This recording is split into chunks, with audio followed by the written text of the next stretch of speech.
अस्सलाम वालेकुम नाजरीन ग्रामी, महातीर मोहम्मद ने पाकिस्तान का दौरा मुकम्मल करके अपने वतन वापस जा चुके हैं। लेकिन जब वो पाकिस्तान आ रहे थे तो उस वक्त भारत की फजाइया ने एक ऐसी चाल चली थी जिससे महातीर मोहम्मद का जहाज क्रैश कर सकता था और महातीर मोहम्मद की डेथ भी हो सकती थी। नाजरीन ग्रामी, हमारा काम आपकी इंफॉर्मेशन में इजाफा करना और ऐसी तमाम खुफिया रिपोर्ट को आप तक पहुंचाना जो मीडिया पर आम तौर पर लाई नहीं जाती। इसके लिए हमें जैसी मर्जी और जितनी मर्जी भारी कीमत भी हो, हम अदा करने के लिए तैयार हैं। नाजरीन, अब बात करते हैं कि भारत के एविएशन डिपार्टमेंट ने महातीर मोहम्मद को किस तरह उनका जहाज क्रैश कराने की कोशिश की और मोदी सरकार ये काम क्यों करना चाहती थी, ये आप तक आज हम इस वीडियो में पहुंचाएंगे। सबसे पहले बात ये कि पाकिस्तान और भारत के दरमियान टेंशन है और भारत ये चाहता है कि सारी दुनिया पाकिस्तान के खिलाफ हो जाए, चाहे वो इस्लामिक कंट्रीज है चाहे कोई दूसरी। आपने अफगानिस्तान और ईरान का हाल तो देखा ही होगा कि वो किस तरह पाकिस्तान के खिलाफ प्रोपेगेंडा करते हैं और महातीर मोहम्मद ने भारत को छोड़कर पाकिस्तान को तरजीह दी। महातीर मोहम्मद की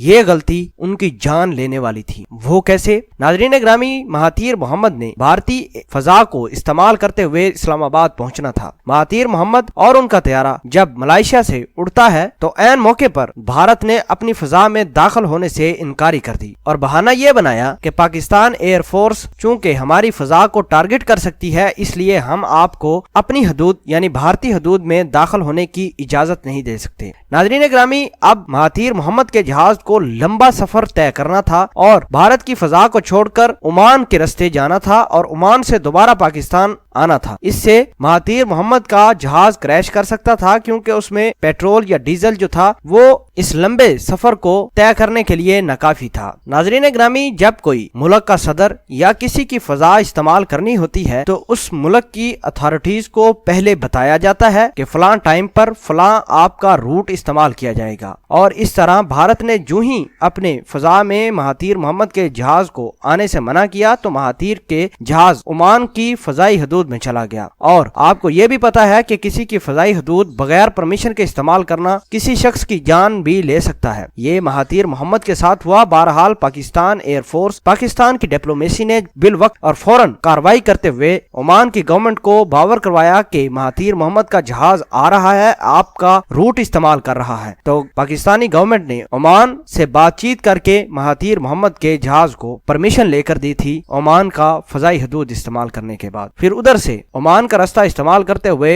महातीर मोहम्मद का जहाज पाकिस्तान इस्लामाबाद पहुंचता है। नाजरीन ग्रामी, ये थी डेवलपमेंट और मोदी सरकार पाकिस्तान से इतने जलते हैं जिसकी बदौलत उन्होंने ये घिनौना काम किया और इससे महातीर मोहम्मद की जान जा सकती थी। हमें यह भी मालूम है कि महातीर मोहम्मद भारत के साथ बड़े करीबी ताल्लुकात बनाए हुए थे। नाजरीन ग्रामी, मलेशिया और भारत के दरमियान ट्रेड का हुजम 10 अरब डॉलर से ज्यादा है और ये 2025 तक डबल हो जाएगा। लेकिन आप जुल्म की इंतहा मुलाहिजा कीजिए कि ये भारत के नरेंद्र मोदी पाकिस्तान के मुखालिफ तो है ही, ये दूसरे लोगों की भी जान ले सकते हैं। नाजरीन ग्रामी, आप इस पूरी डेवलपमेंट के हवाले से क्या कहते हैं? उम्मीद करते हैं कि ये इन्फॉर्मेशन आपको बड़ी अच्छी लगेगी। कमेंट सेक्शन में इस इंफॉर्मेशन के हवाले से आप अपनी क्या राय रखते हैं वो देना मत भूलिएगा। जज़ाकल्लाह।